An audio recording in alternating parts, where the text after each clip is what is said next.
Over the last few days, the one story that I'm constantly being bombarded with on my Instagram is that of Saifi. And I'm talking about the 21-year-old civil defense officer who was allegedly raped and murdered in Delhi.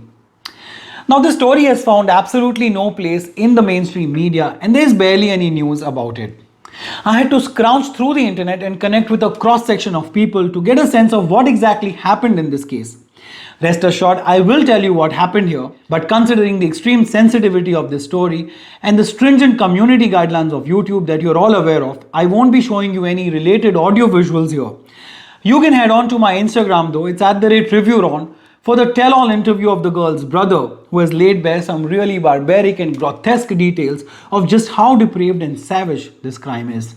The victim, who ironically was a Delhi civil defense volunteer posted at the SDM office of Southeast Delhi, was a resident of Sangam Vihar but had gone missing on August 27th. This was the day when she was kidnapped, and 3 days later her body was found near Surajkund in Faridabad in an extremely deplorable condition. Now, most of the reports and statements from the family claim that she was raped by the accused and stabbed to death multiple times. But the way this crime unfolded can put the entire humanity to shame and make you wonder just how atrocious can a person be and just how much rage can he be filled with to hate someone, to kill that person with such extreme brutality. At this point, I must warn you that what I'm going to say next might unsettle you. So viewer discretion is highly advised. Now, as per some local media reports, there were close to 50 stab wounds on her body, and her brother has gone on record to state that her throat was slit deep with signs of extreme physical assault to her private parts as well. He goes on to elaborate in what is the most unspeakable of this crime is the fact that her breasts were chopped off, crossing all limits of savagery and barbarity. But now the question arises, what led to this unspeakable act of monstrosity, and what is the backstory of this murder most foul? Now, as per a report, you will be shocked to know that the accused is claimed to be none other than the victim's husband. But then again, there are other reports that claim that he was the girl's boyfriend.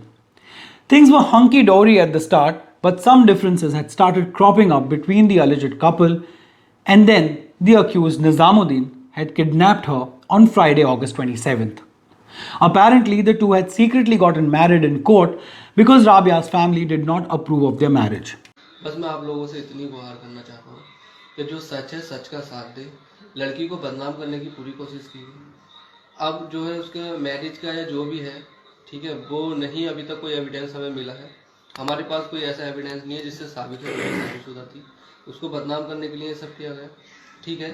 After this, Nizamuddin said that the girl was involved with a third person, which is why he had decided to confront her.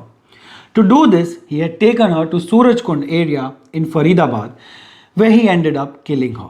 After this, Nizamuddin reportedly went ahead and surrendered in Kalandikunj police station. The station house officer of Surajkund, Haryana, has reportedly assured of a fair investigation in this case.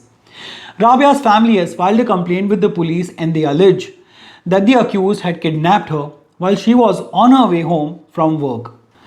But as soon as the word about this crime got out, Twitter was flooded with messages of outrage. The Twitterati believe that there is much more to this chilling story than being told to us. Netizens are demanding everything from getting the CBI inquiry into the case to a thorough probe and questioning of the accused, who is now in the custody of police.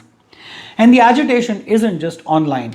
Protests also broke out on the streets across Delhi, where people demanded justice for Rabiya in a peaceful manner though. Students of the Aligarh Muslim University also carried out a candlelight march seeking justice for the girl and her family. But surprisingly, there is barely any mention of any of this or this entire story on any of the mainstream media channels, nor does it have any coverage on any online portals and independent social media channels.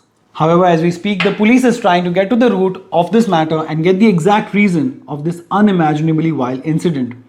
We can only hope that justice and truth will prevail soon in this case. You can find an elaborate post about this story on my Instagram with the interview of the girl's cousin, who is giving the most unsavory details of what happened to his sister, even as her old parents are seen weeping in the background. Again, I'm not sure guys for how long can I hold this post, as it may be taken down by Instagram as well, but for now it is there. You can connect with me on DMs as well on Instagram and on Facebook. It's @ReviewRon. Like, share and subscribe here if you find my content worth it. But even if you don't do any of these things, Thank you so much for watching this one. Please take care of yourself and those around you. Jai Hind.